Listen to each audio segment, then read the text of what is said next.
서기관들과 바리새인들이 간음 중에 잡힌 여자를 끌고 와서 가운데 세우고 예수께 말하되, 선생이여, 이 여자가 간음하다가 현장에 붙잡혔나이다.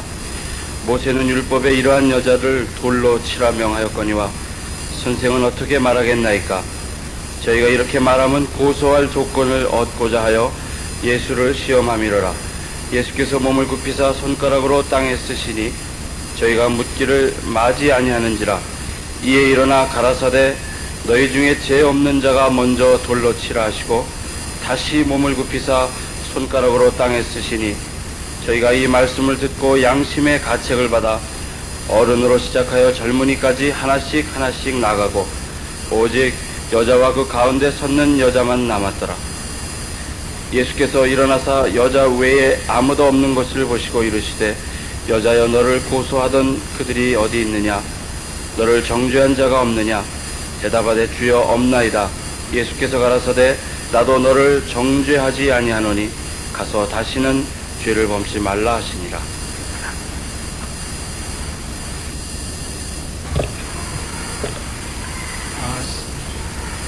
예수님께서 이 요한복음 8장에 있는 현장에서 범죄하던 현장에서 잡힌 여인을 정죄하지 않고 보낼 수 있었던 그 깊은 이유와 그 뜻들을 새겨보고 있는 중입니다. 예수님께서 어떻게 그의 거룩하심을 방해받지 않으면서 우리를 사랑하실 수 있고 죄를 처리할 수 있는가 하는 문제입니다.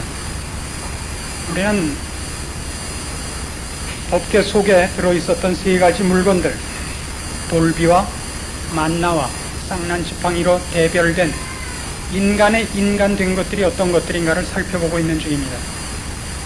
우리가 출애굽기 25장 이하에 있는 말씀을 가지고도 속죄소가 그 법궤 위에 있음으로 말미암아 1년에 한 번씩 대제사장이 갖다 붓는 피가 그 법궤를 쌓을 수밖에 없었던 그 상징들을 이미 이해하고 있습니다. 오늘 우리가 살펴보려는 쌍난지팡이는 그 사건이 민수기 16장에 기록이 되어 있습니다. 구약성경 222페이지 민수기 16장과 17장에 걸쳐서 이 쌍난지팡이 사건이 기록이 됩니다. 이 사건을 제대로 이해할 때 비로소 법궤 속에 그 세 가지 물건을 간직해야 했던 이유와 그것이 어떻게 아름답게 속죄소로 그 위에 얹혀져 가지고 아름답게 해결이 되는가 하는 것도 덩달아서 이해될 줄로 믿습니다. 민수기 16장에 보면 1절 말씀부터 이런 기록이 나옵니다. 레위의 증손 고핫의 손자 이스하르의 아들 고라와 르벤 자손 엘리압의 아들 다단과 아미람과 벨레스의 아들 오니 당을 짓고 이스라엘 자손 총회의 택함을 입은 자 곧 회중에 유명한 어떤 족장 250인과 함께 일어나서 모세를 거스리니라. 그들이 모여서 모세와 아론을 거스려 그들에게 이르되, 너희가 분수에 지나도다. 회중이 다 각각 거룩하고 여호와께서도 그들 중에 계시거늘 너희가 어찌하여 여호와의 총회 위에 스스로 높이느냐. 고라와 다단과 아비람과 온이 당을 지어서 그들을 쫓는 250인의 족장과 함께 모세와 아론을 거스렸던 사건이 기록되고 있습니다. 그래서 모세가 그들에게 이렇게 얘기를 합니다. 좋다 그러면 하나님께서 누구를 선택했는지 내일 보자. 너희는 너희끼리 향로에 불을 담아가지고 나오고 하나님 앞에 나와 서보라. 하나님이 그 향을 받나보자. 그래서 그 뒤에 보시면 15절 이하에 그들의 그 향로를 갖고 나왔다가 향로에서 나온 불이 그들을 살라버린 하나님의 저주를 보게 됩니다. 25절 이하에는 고라와 그의 자손들의 250인의 족장들의 반란이 하나님의 심판 아래 어떻게 무너졌는가 하는 것이 나오고 그 밑에는 다단과 아비람이 아직 남아 있습니다. 그들에게 가서 백성들 보고 그들 있는 곳을 떠나라고 명하고 지진이 일어나서 그들을 삼키는 사건이 기록되어 있습니다. 41절에 가시면 고라와 다단과 아비람과 온이 멸망한 후에 백성들의 반응이 나옵니다. 41절 이튿날 이스라엘 자손의 온 회중이 모세와 아론을 원망하여 가로되 너희가 여호와의 백성을 죽였도다 하고 회중이 모여 모세와 아론을 쳤습니다. 그래서 하나님의 영광이 나타나고 그들 중에 연병이 시작이 됩니다. 그리고 나서 17장 하나님께서 친히 이 백성을 더 이상 이대로 놔뒀다간 다 죽게 되었기 때문에 이제 각 지파대로 지팡이를 가지고 오라고 명하고 하나님께서 어느 지파 누구를 선택했는가를 알게 하는 일을 행하십니다. 그래서 법궤 앞에 각 지파대로 12개의 지팡이에 이름을 쓰고 법궤 앞에 갖다 놨다가 다음날 아침 꺼내보니까 아론의 지팡이에만 싹이 나고 꽃이 피고 열매가 맺혔고 나머지 지팡이는 그대로였습니다. 그래서 하나님께서 아론과 모세를 선택한 것인 줄 백성들로 알게 했습니다. 17장 10절에 보시면 끝이 이렇게 되어 있습니다. 여호와께서 또 모세에게 이르시되 아론의 지팡이는 증거궤 앞으로 도로 가져다가 거기에 간직하여, 그래서 아론의 쌍난 지팡이는 간직됩니다. 패역한 자에 대한 표징이 되게 하여 그들로 내게 대한 원망을 그치고 죽지 않게 할지니라. 우리는 쌍난 지팡이가 어떤 사건과 경위를 거쳐서 이제 법궤 속에 들어가게 됐는가를 살펴보았습니다. 이제부터 살펴보려고 하는 것은 이 사건의 끝에 나오는 쌍난 지팡이가 앞에 있었던 사건에 어떤 의미에서 답이 되느냐 하는 것을 우선 추적해 보려고 합니다. 고라와 다단과 아비람과 온이 모세와 아론을 거스린 사건이 무엇이며 거기에 대하여 백성들이 항복하지 않은 것이 무엇이며 거기에 대해서 왜 하나님이 쌍난 지팡이로 답을 하셔야 되는가 하는 것이 이 본문에서 우리가 꼭 기억해야 됩니다. 그리고 이걸 저기까지 또 연결해야 됩니다. 왜 그걸 법궤 안에 넣고 법궤 위에 속죄소를 놓아서 속죄 피를 그 위에 부어야 하는가 하는 자리까지 연결이 되어야 합니다. 한 가지 확실한 것은 8월까지는 제가 설교를 하여튼 짧게 하기로 결심을 했습니다. 걱정을 하지 마십시오. 지금 16장의 사건을 다시 돌아가 보시면 이 사건은 상당히 재미있는 사건인 것을 알게 됩니다. 고라가 다단과 아비람과 온을 부추기고 250인의 족장들을 자기네 편으로 끌어서 던지는 싸움이 무엇인가를 우선 보셔야 됩니다. 그 싸움은 이겁니다. 모세와 아론의 명예를 탐하는 것입니다. 왜 너희만 잘났느냐 하는 싸움으로부터 시작이 됩니다. 이 싸움같이 재밌는 싸움은 없고 이 싸움이야말로 어떤 인간이든지 본능적인 죄성으로 말미암아 갖는 성격들입니다. 본래 인간들이 신을 도입할 때는 그의 생활에 신을 도입하는 것은 신을 위해서 신을 도입하는 예가 없습니다. 신을 도입하는 건 언제나 자기의 이익을 위해서뿐입니다. 대표적으로 어떤 국가든지 고대 문명을 보면 신을 등장시킬 때는 통치권을 위한 부수적인 장식물로 등장을 합니다. 중국의 왕은 이름이 천자입니다. 천자면 하늘의 아들인데 그것이 이렇다가 하늘 밑에 있다는, 말하자면 세컨맨이라는 뜻은 절대 아닙니다. 높다는 뜻이죠. 얼만큼 높다는 게 신이란 말이에요. 인간이 아니고 신이라는 뜻이거든요. 천자라고 그게 결코 낮은 표현과 겸양한 표현이 아니라 그것이 훨씬 오만한 표현으로 천자라는 말을 씁니다. 어떤 신이나 다 그렇습니다. 그 신이 아들을 갖고 있고 그 아들은 꼭 세상의 왕입니다. 그것이 인간들이 만들어낸 신일 때는 꼭 그렇습니다. 로마의 황제들은 나중에 결국 신이 됩니다. 그렇죠? 그들은 분명히 황제로 출발을 했는데 나중에는 다 시저들이 황제 상을 가지고 로마에서 섬기던 여러 신들의 한 자리를 차지합니다.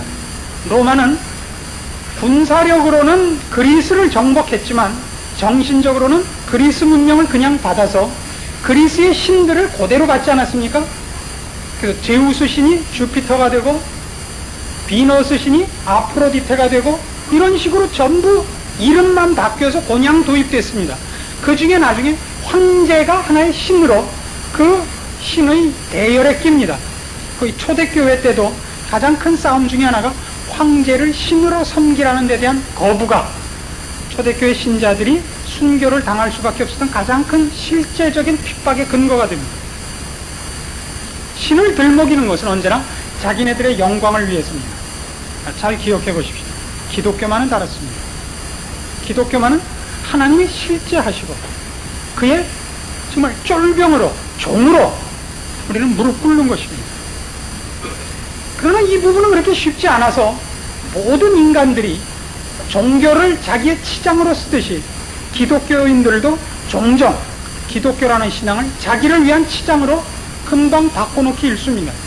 대표적인 예가 목사와 장로들입니다. 장로님 앞에 앉아 계셔서 불쾌하지 마시기를 바라고 제 아래서 목사라는 말도 꼭 넣는 거예요.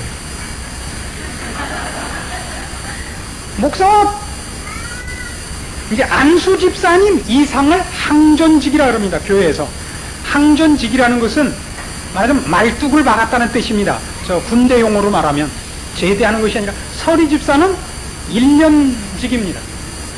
그래서 1년 동안 했다가 하고 싶지 않으면 안 할 수 있지만 안수 집사부터는 하기 싫다고 안 할 수가 없습니다. 항존직이라고요. 이게 어느 나라 어느 곳에 어느 시대에서나 언제나 그것은 명예가 될 수 있습니다. 이게 명예이지 어떻게 보면 명예지만 이것과 똑같습니다. 못된 나라일수록 군인들이 행패를 부리는 법입니다. 저는 한번 우이동에 등산을 갔다가 왕거미 작전인가 뭐 하는 바람에 전경 쫄다구한테 한번 걸려가지고 이 세상에서 제일 혼난 적이 있습니다. 뭐야 그러더라고요. 아무데나 반말해요. 그래서 아니 이 사람은 뭐 뭐긴 뭐야 사람이지. 우리가 누구 때문에 이 고생하는지 알아요? 이런 세상에 이런 그러니까 쫄다구죠. 누구 때문에 이 고생을 하다니. 이게 무슨 망언이에요 도대체. 나 군인들이 종종 그런 생각을 합니다. 우리가 누구 때문에 이 고생을 하는 줄 알아요? 꼭 그래요. 그게 인간이면 누구나 갖는 생각이라고요. 목사들도 그 생각을 해요. 내가 목사 안 하고 다른 거 하면 되는데 이 목사해갖고 이 고생을 하다고. 이건 세상 쪼다예요. 안 하면 될 거예요 그럼. 한 다음엔 그 말을 해서는 안 돼요. 물론 어려워요. 군인이란 편하면 잊혀지고 어려울 땐 나가 싸우라 그러는 사람이 군인이거든요. 어렵다고요. 똑같습니다. 목사란 지가 입고 싶은 옷을 못 입는 것이 목사입니다. 그렇죠? 교인들이 입으라는 옷을 입어야 되는 사람이 목사고 교인들이 하라는 표정을 지어야 되는 게 목사입니다. 시집살이를 해야 됩니다. 그것 때문에 부름을 받았는 걸요. 목사는 더 이상 벨도 없고 간도 없는 사람입니다. 쓸개야 물론 없죠. 아무것도 없는 사람입니다. 그 속에 있는 거 다 빼놓고 어떻게 뚱뚱해요? 말릴 수밖에 없죠. 다 빠졌는데. 우리 그 전도사님들 보세요. 다 아직 뚱뚱한 이유가 좀 있으면 말라요. 다 빠지니까. 그건 절대 이런 면에서만 명예입니다. 군인이 자기가 국가를 지킨 보람이 있듯이 하나님이 일을 한 보람으로서 명예일 수 있습니다. 그러니까 그거는 경쟁적 명예가 아닙니다. 근데 지금 싸움은 뭐냐 하면 보라와 그의 일당의 싸움은 이겁니다. 너희가 하나님의 이름으로 너무 너희만 재고 있다. 나눠 가지자 이겁니다. 그럼 누가 가장 모욕을 당합니까? 이 싸움에서. 그건 하나님이시지 않습니까? 그럼 하나님은 뭐예요? 이쪽에서 누구나 붙잡아다가 여기다 달아내는 훈장에 마치 옛날 삼국지에 보면 나오듯이 십상시의 난때 천자가 있으나 마나 했듯이 누구든지 꿰차고 가서 지 주머니에 넣으면 되듯이 하나님이 늘 누구나 지가 재고 싶을 때 하나님 이름 언제나 가서 꿰차고 오면 되는 분이 아니란 말이죠. 싸움은 그렇게 시작되어 있습니다. 하나님 앞에 판결을 받는 겁니다. 그러니까 모세와 아론은 자세가 다릅니다. 하나님께 묻자입니다. 그러니까 고라와 그의 일파는 하나님이 있다는 것을 여기서 상징적으로 무시하고 있는 존재들입니다. 좋다 이거예요. 그러니까 폼나게 하고 나왔을 뿐입니다. 여러 명이. 정말 불이 나와서 죽었어요. 그리고 나머지는 지진으로 죽고 잘 보십시오. 41절 보세요. 16장 41절 갑니다. 아까 읽은 것 같이 이스라엘 자손의 온 회중이 이 일을 항복하지 않습니다. 여러분, 이게 상상이 됩니까? 이걸 보고서 항복하지 않는다는 것이, 이스라엘 백성이 이 사건을 가지고 항복하지 않아요. 그래서 무슨 사건이 일어나죠? 결국 앞에서 불이 나와서 죽고 지진으로 죽고 드디어 연병까지 나옵니다. 그래서 나타나는 방지책이 하나님 쪽에서 지팽이를 가져오라고 쌍내하고 꽃 피우고 열매 맺는 아론의 쌍난 지팡이로 이 사건을 마무리 지어야 했던 겁니다. 무슨 얘기인가를 이제 보셔야 됩니다. 이제 우리가 잠시 후 과정에서 중간에 넘어가는 데를 풀기 위해서 결론부터 넘어옵니다. 왜 하필 지팽이에 열매를 맺히는 것으로 이 사건을 풀어야 했느냐? 그건 전혀 막대기 싸움 때문에 그렇습니다. 지팡이 싸움입니다. 왜 지팡이에 열매를 맺게 해야 되는가? 이때 지팡이가 전부 나무입니다. 지팡이란 나무예요, 원래. 나무의 본분은 뭡니까? 나무의 본분은 자기 나무의 생명을 결실하는 것입니다. 지팡이는 죽은 나무들이고, 죽은 나무들만이 남을 팹니다. 아시겠습니까? 죽은 나무만 있고 누구 손에 들려서 상대방을 패지, 원래 나무는 지팡이로 쓰일 수가 없습니다. 잘리지 않는 한, 죽은 나무가 아닌 한 지팡이일 수 없습니다. 살아있는 나무는 열매를 맺는 법입니다. 그것이 답입니다. 무슨 답이냐 하는 것을 우리가 마태복음 3장으로 가서 봅니다.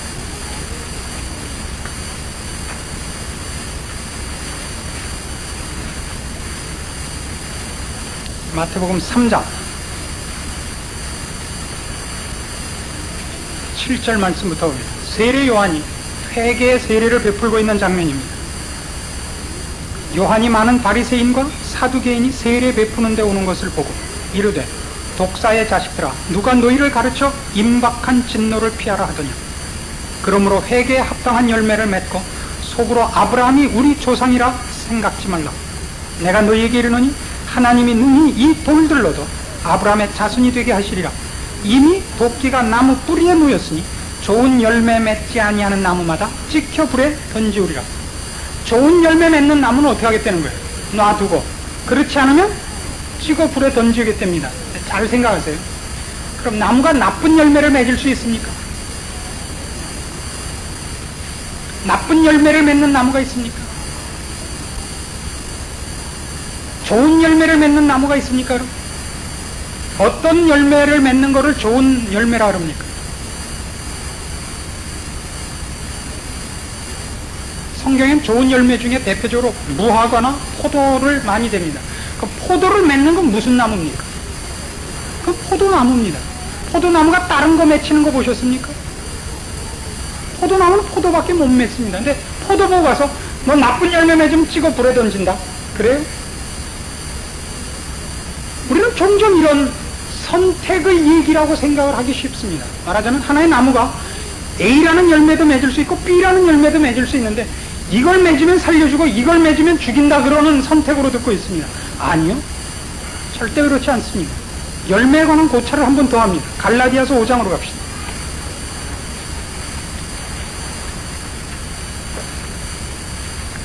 갈라디아서 5장 22절 말씀 보면 성령의 열매가 나옵니다.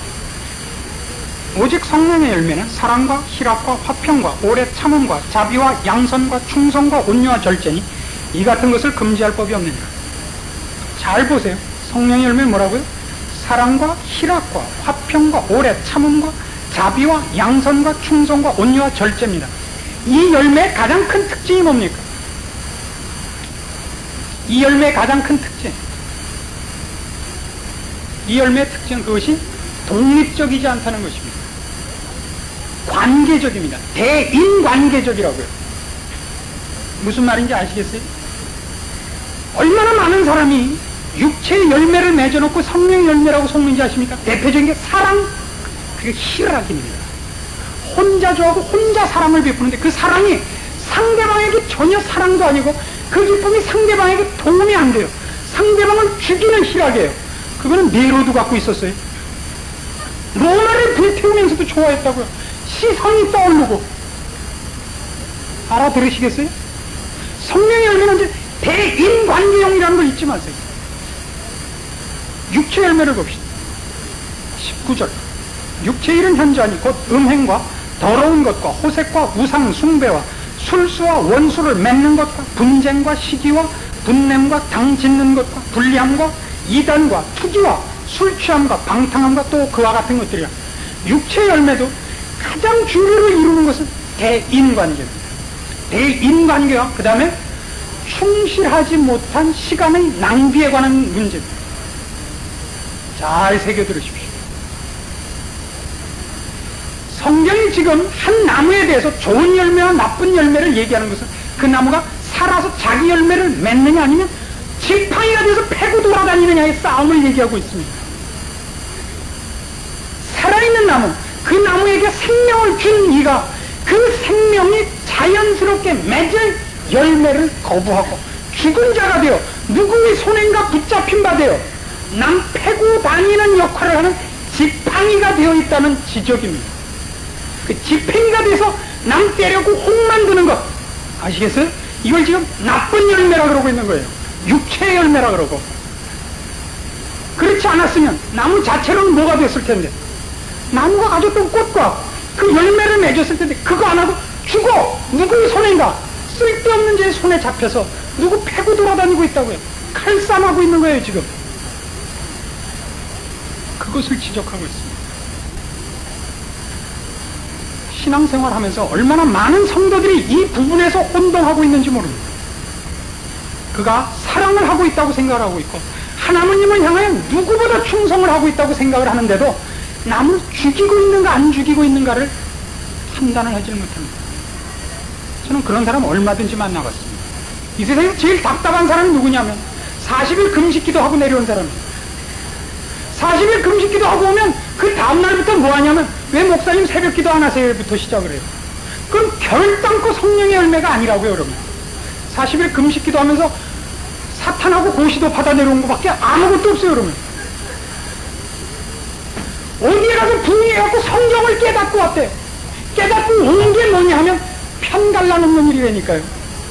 여러분 잘 명심하십시오. 하나님을 더욱 사랑하는 것이, 성경을 더 깊이 깨달은 것이 한 사람을 용납하는, 여기 뭐까지는 온유와 절제라는 단어가 있다는 걸 잊지 마세요. 살리지 못해요. 기다려주질 못하고 자기 잘난 걸 증명하는 것밖에 안 된다면 그것은 기독교라 그러지 않습니다. 그것이 오늘 쌍난 지팡이가 등장해야 되는 가장 큰 이유입니다.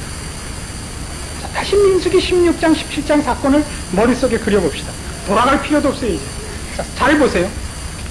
고라와 다단과 아비람과 오니 250인의 족장을 데리고 기어 올랐습니다.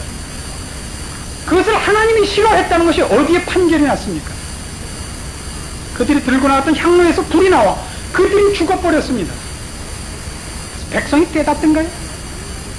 안 깨달았습니다. 항복하지 않았습니다. 거기에 올라오지 않았던 아비람과 오는 자기 장막에서 아직도 살기가 등등합니다. 모세가 두 번째 심판을 몰아내렸습니까? 이것이 우연이 아니요 하나님의 심판인 것을 알기 위하여 여태껏 없던 방법으로 죽으리니 그 방법은 지진이다. 지진이 남으로써 모세가 무엇까지 증명했습니다. 이것은 인간의 방법이 아니고 우연도 아니고 하나님의 간섭이라는 것을 분명히 시사했습니다. 이 백성이 전부 하나님 앞에 무릎을 꿇은 것이 아니라 몽땅 뛰어나와서 모세와 아론을 쳤다고 그럽니다. 쳤다고. 뭐가 생겼죠? 이번엔 연병이 생겼습니다. 자, 오늘 이 아론의 쌍난 지팡이에서 꼭 해야 할 이제 중요한 메시지가 여기 이른 겁니다. 우린 종종 이렇게 생각합니다. 여러분이 만일 이 사건 속에 있었다면 여러분은 언제쯤 회개했을 겁니까? 향로에서 불이 났을 때? 지진이 일어났을 때? 연병이 돌 때? 아니면 쌍난 지팡이를 보고 어느 때쯤 회개했을 겁니까? 어느 때쯤? 이렇게 생각하시는 건 아니겠죠. 저희는 아예 그 편에 안 들어요. 우리 처음부터 모세 편이에요. 정답 보고. 여러분 언제쯤? 아니면 여러분 말고 인류가 평균치의 인간이 거기 있었다면 언제쯤 회개했을 거라는 얘기입니다. 그게 성경이 하고 싶은 얘기입니다. 회개하지 않는다는 겁니다. 우리가 늘 속는 거예요. 혹시 여러분 중에서도 구원의 감격에 대해서 너무 펄펄 뛰어가지고 오늘도 옆에 있는 사람을 붙잡고 당신 예수 믿었어? 언제 구원 얻었어? 이러고 싶은 분이 있습니까? 제가 꼭 알려드리고 싶은 말이 이겁니다. 우린 아무도 지진이 일어난 걸 보고 돌아온 사람이 아닙니다. 불이 나오는 걸 보고 회개한 사람이 아닙니다. 우리는 어떻게 회개한 사람인지 아십니까? 그 어느 것으로도 항복하지 않아서 그걸 법궤 속에 넣고 그 위에 피를 흘려서밖에 고칠 수 없었다고 성경이 얘기한다고요. 여러분 혹시 이런 욕심이 생길까봐 저는 겁이 나는 겁니다. 나는 지진을 보고 돌이켰노라고. 당신도 하다못해 연병을 보거나 쌍난 지팡이를 보고라도 돌아서 달라고 그러고 싶지 않습니까 혹시? 그럼 여러분은 상당히 심각하게 틀려 계십니다. 쌍난 지팡이가 법궤 안에 들어가서 그 위에 피를 흘렸어야 됐다는 걸 잊지 마십시오. 거기까지도 아직도 해결이 아닌 것입니다. 오늘 하고 싶은 얘기입니다. 성경이. 제가 얼마나 많이 이 얘기를 요한복음을 갖고 증명했는지 기억하시죠? 요한복음 처음부터 끝까지 그 많은 기적이 있으면서도 그 기적 갖고 인간이 돌이키지 않는다는 지적을 하기 위한 책이라고요. 그가 태어날 때 동방박사가 오고 하늘에 별이 비치고 어떤 것으로도 인간은 하나님 앞에 항복하지 않더라고요. 기적이 있고 38년 된 병자를 고치고 죽은 자를 일으켜도 항복하지 않더라고요. 어떻게 할 수밖에 없었다고요? 결국 십자가에 죽을 수밖에 없었다고요. 그게 이것도 안 되고 이것도 안 돼서 취한 행동이 아니라고요. 처음부터 그것 때문에 왔다고요. 늘 그런다고요. 너희는 나를 누구로 아느냐? 주는 그리스도시요 살아계신 하나님의 아들이니. 베드로야, 너 참 똑똑하구나. 이것을 알게 한 것은 그러나 네 지식이 아니라 하늘 아버지의 뜻이니라. 이제 내가 죽었다가 사흘 만에 부활해야 하겠노라. 안 되옵니다 주님. 사탕아, 기억나세요? 어느 곳에서도 만약에 베드로가 깨우쳤잖아요. 아니라는 거예요. 말하자면 아니라는 거예요. 왜요? 베드로가 예수님 잡혀가면 뭐까지 했죠? 그래서 칼 꺼내 들고 칼 춤춘 사람은 안 된다. 이것도 어느 것으로도 안 된다고요. 무엇밖에 방법이 없다. 내가 죽는 수밖에 너희를 고치는 방법이 없다. 그래서 결국 어느 복음서든지 끝이 뭐예요? 끝이 죽고 부활하신 걸로 끝이 나 있었잖아요. 어느 거나. 근데도 우리는 아직도 속는 겁니다. 그래서 법궤가 등장을 하는 거예요. 법궤 위에 속죄소가 있습니다. 거기에 피를 붓게 돼 있어요. 말하자면 법궤를 덮어야 한다고요. 그 안에 들어있는 세 가지 인간의 인간된 것을 가장 잘 고소하는 것들. 돌비. 몇 번째 돌비라 그랬죠? 첫 번째 건 죽이기 전에 깨뜨려 버렸어야 했던 두 번째 돌비와 만나와. 무슨 만나였어요? 우리는 배가 고파서 못 섬기겠습니다. 언제 그랬죠? 홍해를 건너오자마자 수용사르마다 말르기도 전에 뭐라 그랬어요? 돌아갑시다. 돌아갑시다. 거긴 고기가 나있고 거긴 떡가마가 있었습니다. 거기서 그랬던 사람들이 만나를 40년 동안 허락하심으로써 하나님께서 증명하는 것 이겁니다. 이렇게 해서 너희가 나를 믿었더냐? 안 믿었지. 안 믿었지. 쌍난 지팡이. 쌍난 지팡이가 제시하는 건 뭐예요? 얼마나 많은 심판이 있었음에도 불구하고 안 항복해서 결국 이걸 세울 수밖에 없었느냐고요. 쌍난 지팡이는 해결책이 아닙니다. 불이 나와도 그 심판을 보고도 기어오르고 지진이 나도 기어오르고 연병이 나도 기어올라서 할 수 없이 임시로 입막음한 것입니다. 임시로 놔두면 계속 기어오를 것 이외에 인간이 가진 게 없더라고요. 우리가 얼마나 많이 하나님께서 그의 영광을 제대로 보이시면 하나님께서 그의 되신 영광을 우리에게 낱낱이 설명하시면 우리는 믿을 수 있을 거라고 착각 속에 있는지 모릅니다. 아니요. 절대 돌이키지 못합니다. 말로 해서 돌이키는 자 있으면 제 손톱에 장을 지지 않고 아주 이빨에다 장을 지져드리리다. 없습니다. 성경 분명코 선언하는 것이 언제나 겁니다. 의인은 없나니 하나도 없다. 우리는 얼마나 이걸 좋아하는지 모릅니다. 아론의 쌍난 지팡이 조심하십시오. 우리는 전부 뭡니까 지금? 죽은 나무 토막들 아닙니까? 몽땅 다 지팡이에 불과합니다. 서로 지팡이끼리 일어나서 전쟁하고 있는 겁니다. 아시겠어요? 아무도 참답게 뿌리를 내리고 자기 생명으로 말미암는 꽃과 열매를 맺히고 있지 못합니다. 그 지적입니다. 여러분을 돌아보십시오. 나무가 나무끼리 칼싸움하는 거 보셨습니까? 그런 건 없습니다. 죽은 나무만큼은 언제나 그 짓을 할 수 있습니다. 원치 않는 자의 손에 잡혀서 자기도 모르는 춤을 출 수 있습니다. 하나님께서 그러한 우리를 예수 그리스도의 피로 말미암아 중생시켰다고 성경이 선언하고 있고 그 열매가 우리들입니다. 이 기쁨을 아시겠습니까? 자랑할 수 없고 남을 경멸할 수 없고 오직 은혜를 입은 자의 감사만이 있다는 복음에 복음된 메시지를 이해하시겠습니까? 우리가 남보다 잘나서가 아니라 우리가 깨우쳐서가 아니라 하나님께서 참으로 이해할 수 없는 은혜 속에 우리를 그의 피로 덮어 이 자리에 앉힌 줄을 알겠습니까? 혹시 여러분 중에 이런 사람 있습니까? 나 같은 건 아니겠지. 아닌데 왜 오셨습니까? 난 오고 싶어서 오지 않았습니다. 그겁니다. 인간이 하고 싶지 않은 것을 할 수 있는 그만큼 괜찮은 동물입니까? 하고 싶지 않은 것을 개처럼 끌어간다고 합니까? 아니요. 여기 근데 어떻게 오셨죠? 그게 불가사의랍니다.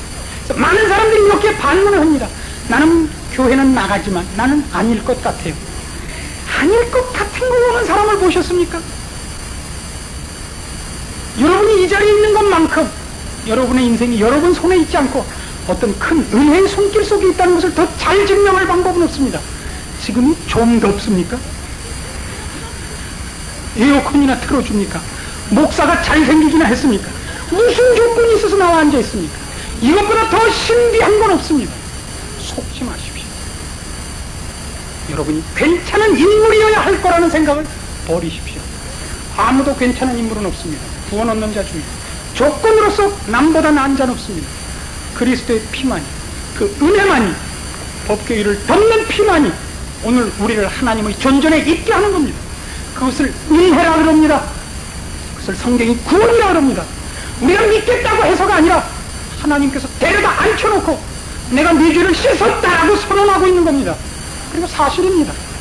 아니면 한번 아니라고 우겨보십시오. 다음 주일날 그럼 난 아니니까 안 가 한번 보쳐보십시오. 지붕이 무너지나 안 무너지나. 우리는 훨씬 구원이라는 것을 잘못 이해하고 있습니다. 자랑하기 위해서 이해하고 있습니다. 아니요. 은혜가 은혜인 것을 확인시키기 위하여 성경은 설명하고 있는 것입니다. 자랑하기 위하여 근거를 추적하지 마십시오. 은혜 된 것을 위하여 성경의 말씀들을 제대로 추적하십시오. 그때 우리는 깨닫게 됩니다. 속죄소를 왜 법궤 위에 놨어야 했는지를, 왜 예수님께서 현장에서 붙잡힌 여인을 향하여 나도 너를 정죄하지 아니하노라 라고 말씀하실 수 있었는지를 우리는 다 현장에 있다 잡혀온 여인들입니다. 우리입니다. 그것이 지금 우리가 그 음성을 듣는 겁니다. 나도 너를 정죄하지 아니하노라. 어떻게 그게 가능합니까? 내가 너희 위에 내 피를 쏟았노라. 그것이 복음이요 기독교입니다. 우리의 마음속엔 감사밖에 없고 예수 그리스도를 아는 자랑밖에 없음을 기억하십시오. 기도하십시오. 하나님 아버지 은혜를 감사합니다. 하나님의 살아계심과 우리를 향하신 사랑과 우리가 주의 크신 은혜로 이 자리에 있는 것을 오늘도 선포하셨사오니 깨닫게 하여 주시옵소서. 우리의 잘난 것으로 근거 삼았던 것 있으면 뽑으시고, 우리가 아직도 온전히 항복하지 못하고 그 은혜에 감사하지 못한 것 있으면 눈을 밝히사 알고 만지고 항복하게 하시옵소서. 우리가 이 자리에 있는 것이 얼마나 큰 은혜인가 알게 하옵시고, 이제 우리가 우리의 남은 생에 할 일이 주의 크신 은혜 아래 순종하여 주의 영광을 증명하는 일인 줄 알게 하시옵소서. 예수님의 이름으로 기도합니다. 아멘.